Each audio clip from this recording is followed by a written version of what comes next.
Quotes. ಸರ್ಫಾ quotes. ಸರ್ಫಾ quotes ರವರ ಸುದೀರ್ಘ ಬಾಳಿಕೆಯ ಸುಂದರವೂ ಆದ ಜಲಾಧಾರಿತ ಪರಿಸರ ಸ್ನೇಹಿ ಪೇಂಟ್ಗಳನ್ನೇ ಬಳಸಿ. Sarfa luxury emulsion paint, odourless, low VOC, good for health, good for earth. Sarfa coats. ನಮ್ಮ ಮಲೆನಾಡು ಶಿವಮೊಗ್ಗದಲ್ಲಿ ತಯಾರಾದ dairy fresh ice cream, pure milk ಬಳಕೆ, ರಿಯಲ್ ಫ್ರೂಟ್ಸ್ ನ ನೈಜ ಸವಿ, ನ್ಯಾಚುರಲ್ ಕಲರ್ಸ್ ಮಾತ್ರ, ಯಾವುದೇ ಆಡೆಡ್ ಕಲರ್ಸ್ ಇಲ್ಲ. 15 ವರ್ಷಗಳ ನಂಬಿಕೆಯ ಸೇವೆ, ರುಚಿಯಲ್ಲಿ ಟೇಸ್ಟಿ, ಆರೋಗ್ಯದಲ್ಲಿ ಬೆಸ್ಟ್. ನಮ್ಮ ಊರಿನ ಹೆಮ್ಮೆ, ನಮ್ಮ ರುಚಿಯ ಆಯ್ಕೆ ಡೈರಿ ಫ್ರೆಶ್ ಐಸ್ ಕ್ರೀಮ್. ಚಳಿಗಾಲದ ಅಧಿವೇಶನದಲ್ಲಿ ವಿಬಿಜಿ ರಾಮ್ಜಿ ಕಾಯ್ದೆ ಬದಲಾವಣೆಯಾಗಿ ಜಾರಿಗೆ ತರಲಾಗಿದೆ. ಕೇಂದ್ರದ ಈ ಕಾನೂನು ಎಲ್ಲರೂ ಸ್ವಾಗತಿಸಿದ್ದಾರೆ. ಆದರೆ ಇನ್ನೂ ಕೂಡ ಕಾಂಗ್ರೆಸ್ನ ಮುಖಂಡರು ಹಗುರವಾಗಿ ಮಾತನಾಡುತ್ತಿದ್ದಾರೆ. ಕಾಯ್ದೆ ಜಾರಿ ಬಗ್ಗೆ ಕಾಂಗ್ರೆಸ್ ಪ್ರತಿಭಟನೆ ಮಾಡುತ್ತಿರುವುದು ಹಾಸ್ಯಾಸ್ಪದ ಎಂದು ಸಂಸದ ಬಿವೈ ರಾಘವೇಂದ್ರ ತಿಳಿಸಿದರು. ಇಂದು ಶಿವಮೊಗ್ಗ ಜಿಲ್ಲಾ ಬಿಜೆಪಿ ಕಚೇರಿಯಲ್ಲಿ ಪತ್ರಿಕಾಗೋಷ್ಠಿ ನಡೆಸಿ ಮಾತನಾಡಿದ ಬಿವೈ ರಾಘವೇಂದ್ರ, ನರೇಗಾದಲ್ಲಿನ ನ್ಯೂನ್ಯತೆಗಳನ್ನು ಸರಿಪಡಿಸಿ ವಿಬಿಜಿ ರಾಮ್ಜಿ ಯೋಜನೆ ಜಾರಿಗೆ ತರಲಾಗಿದೆ. ಗ್ರಾಮಗಳ ಅಭಿವೃದ್ಧಿ ದೃಷ್ಟಿಕೋನದಿಂದ ಈ ಯೋಜನೆ ಜಾರಿಗೆ ತರಲಾಗಿದೆ.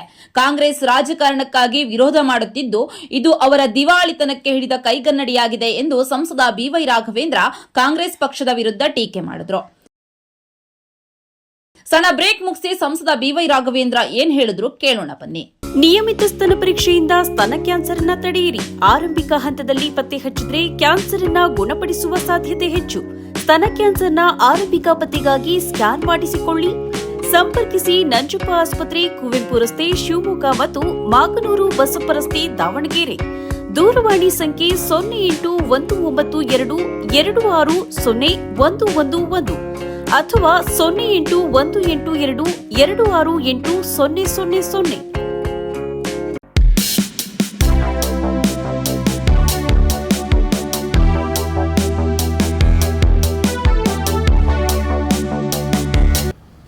ವಿಕಸಿತ ಭಾರತ ಗ್ಯಾರಂಟಿ ರೋಜ್ಗಾರ್ ಮತ್ತು ಆಜೀವಿಕಾ ಮಿಷನ್ ಗ್ರಾಮೀಣ, ಮಹಾತ್ಮ ಗಾಂಧಿ ಗ್ರಾಮೀಣ ಉದ್ಯೋಗ ಖಾತ್ರಿ ಯೋಜನೆ ಮನ್ರೇಗಾ, ಅದರಲ್ಲಿದ್ದಂಥ ಲೋಪದೋಷಗಳನ್ನು, ನ್ಯೂನತೆಗಳನ್ನು ಸರಿ ಮಾಡುವಂಥ ಒಂದು ಮುಖಾಂತರ ನಮ್ಮ ಗ್ರಾಮೀಣ ಜನರಿಗೆ ಒಂದು ಹೆಚ್ಚಿನ ಒಂದು ಅನುಕೂಲವನ್ನು ಮಾಡೋಕ್ಕೋಸ್ಕರ ಮತ್ತೆ ಇನ್ನೂ ಹೆಚ್ಚಿನ ಒಂದು ಅಭಿವೃದ್ಧಿ ಕಾರ್ಯಗಳನ್ನು ಜಾರಿ ತರುವಂಥ ದಿಕ್ಕಿನಲ್ಲಿ ಈ ಒಂದು ನೂತನವಾದಂಥ ವಿಬಿಜಿ ರಾಮ್ಜಿ ಕಾಯ್ದೆಯನ್ನು ಜಾರಿ ತರುವಂಥ ಪ್ರಯತ್ನ ಮೊನ್ನೆ ಚಳಿಗಾಲದ ಅಧಿವೇಶನದಲ್ಲಿ ಆಗಿದ್ದು, ಸ್ಪಷ್ಟವಾಗಿ ಪಾರ್ಲಿಮೆಂಟಲ್ಲಿ ಡಿಸ್ಕಷನ್ ಆಯಿತು. ಇಡೀ ನಮ್ಮ ರಾಷ್ಟ್ರದ ಜನ ಅದನ್ನು ತಮ್ಮ ಮಾಧ್ಯಮದ ಮುಖಾಂತರ ಲೈವ್ ಆಗಿ ನೋಡೋಂಥ ಒಂದು ವ್ಯವಸ್ಥೆಯನ್ನು ಕೂಡ ಇದ್ದಿದ್ದು ಜನರಿಗೆ ಈಗಾಗಲೇ ಮನದಂಡನೆ ಆಗಿದೆ. ಇಂಥ ಒಂದು ಉತ್ತಮ ಯೋಜನೆಯನ್ನು ಕೇವಲ ರಾಜಕಾರಣಕ್ಕೋಸ್ಕರ ಕಾಂಗ್ರೆಸ್ ವಿರೋಧವನ್ನು ವ್ಯಕ್ತಪಡಿಸಿ ಅವರ ಒಂದು ರಾಜಕೀಯ ದಿವಾಳಿತನಕ್ಕೆ ಇದು ಕೂಡ ಒಂದು ದೊಡ್ಡ ಒಂದು ಉದಾಹರಣೆ ಅಂತ ನಾನು ಹೇಳಲಿಕ್ಕೆ ಇಚ್ಛೆ ಪಡ್ತೇನೆ. ವಿಬಿಜಿ ರಾಮ್ಜಿ ಇಲ್ಲಿ ಗಾಂಧೀಜಿಯವರ ಬದಲು ಇಂಗ್ಲಿಷ್ನಲ್ಲಿ ಅಬ್ರಿವೇಷನ್ ಅಂತ ನಾವು ಹೇಳ್ತೀರಿ, ಅಂದರೆ ಕನ್ನಡದಲ್ಲಿ ಸಂಕೇತ ಅಕ್ಷರ, ಅಂದರೆ ಫುಲ್ ಫಾರ್ಮ್ ಅನ್ನು ಅದನ್ನು ಆ ಒಂದು ಅಬ್ರಿವೇಷನ್ ಅನ್ನು ರಾಮ್ ಅಂತ ಹೇಳಿ ಅಲ್ಲಿ ಬರುವಂಥ ಪ್ರಯತ್ನ ಆಗಿದೆ. ಅದಕ್ಕೋಸ್ಕರ ರಾಮ್ ಅಂತ ಬಂದಿದ್ದಕ್ಕೆ ಈ ಕಾಂಗ್ರೆಸ್ ಇದನ್ನ ವಿರೋಧವನ್ನು ವ್ಯಕ್ತಪಡಿಸ್ತಾ ಇದೆಯಾ ಅಂತ ಹೇಳಿ ಎಲ್ಲರೂ ಕೂಡ ಸ್ಪಷ್ಟವಾಗಿ ಅರ್ಥ ಆಗ್ತಾ ಇದೆ. 2006ರಲ್ಲಿ NREGA ನರೇಗಾ, ಮನ್ರೇಗಾ ಅಂತ ಇದ್ದಿದ್ದಿಲ್ಲ, ನರೇಗಾ ಅಂತ ಹೇಳಿ ತಂದಂಥ ಕಾರ್ಯಕ್ರಮ ಕೇವಲ 3-4 ವರ್ಷಗಳಲ್ಲಿ 2009ರಲ್ಲಿ ಪಾರ್ಲಿಮೆಂಟ್ ಎಲೆಕ್ಷನ್ ಸಂದರ್ಭದಲ್ಲಿ ರಾಜಕೀಯ ಲಾಭಕ್ಕೋಸ್ಕರ ಮನ್ರೇಗಾ ಅಂತ ಹೇಳಿ ಮಾಡಿದ್ದು ಇಡೀ ಪ್ರಪಂಚಕ್ಕೆ ಗೊತ್ತಂತ ವಿಚಾರ. ಇದನ್ನೇ ರಾಜಕಾರಣಕ್ಕೋಸ್ಕರ, ಚುನಾವಣೆಗೋಸ್ಕರ ಕಾಂಗ್ರೆಸ್ ಇತಿಹಾಸವನ್ನು ಬರ್ಕೊಂಡು ಬಂದಿದ್ದು ಕೂಡ ಅನೇಕ ಐತಿಹಾಸಿಕ ಸತ್ಯವನ್ನು ಯಾರು ಕೂಡ ಮರೆಮಾಚಲಿಕ್ಕೆ ಸಾಧ್ಯ ಇಲ್ಲ. ಉದಾಹರಣೆಗೆ ಮೊದಲು national old age pension scheme 1995 ಜಾರಿಗೆ ಬಂತು.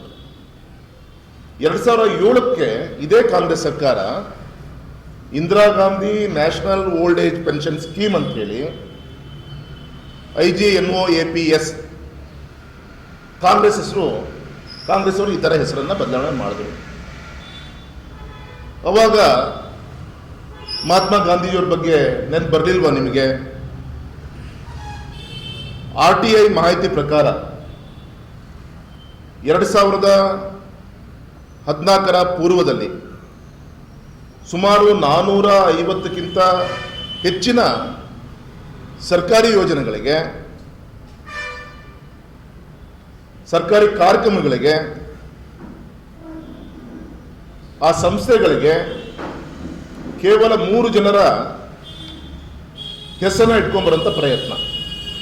ಆ ಟೈಮ್ ರೆಕಾರ್ಡ್ ಇದೆ. 450 ಕೇಂದ್ರ ರಾಜ್ಯ ಸರ್ಕಾರದ ಕಾರ್ಯಕ್ರಮಗಳಿಗೆ ಜವಾಹರ್ಲಾಲ್ ನೆಹರು ಅವರ ಹೆಸರು, ಇಂದಿರಾ ಗಾಂಧೀಜಿಯವರ ಹೆಸರು, ರಾಜೀವ್ ಗಾಂಧಿಯವರ ಹೆಸರನ್ನು ಇಟ್ಕೊಂಡ್ಬಂದ್ರಲ್ಲ, ಅವತ್ತು ಮಹಾತ್ಮ ಗಾಂಧೀಜಿಯವರ ಹೆಸರಿನ ಇಡುವಂಥ ನೆನಪು ನಿಮಗೆ ಬರಲಿಲ್ವಾ? ಸ್ಥಳೀಯವಾಗಿ ಅಂದರೆ ನಮ್ಮ ಗ್ರಾಮ ಪಂಚಾಯತಿ ಮಟ್ಟದಲ್ಲಿ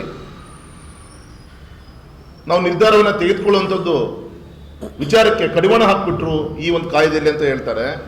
ಸ್ಪಷ್ಟವಾಗಿದೆ, ಪಂಚಾಯತಿಗಳು ತನ್ನ ಕೇಂದ್ರೀಯ ಪಾತ್ರವನ್ನು ಉಳಿಸ್ಕೊಂಡು PM ಗತಿಶಕ್ತಿ ಜೊತೆಗೆ ಜೋಡಿಸುವಂಥ ಪ್ರಯತ್ನ ಈ ಕಾರ್ಯಕ್ರಮದಲ್ಲಿ ಸ್ಪಷ್ಟವಾಗಿ ಹೇಳುವಂಥ ಪ್ರಯತ್ನ ಆಗಿದೆ.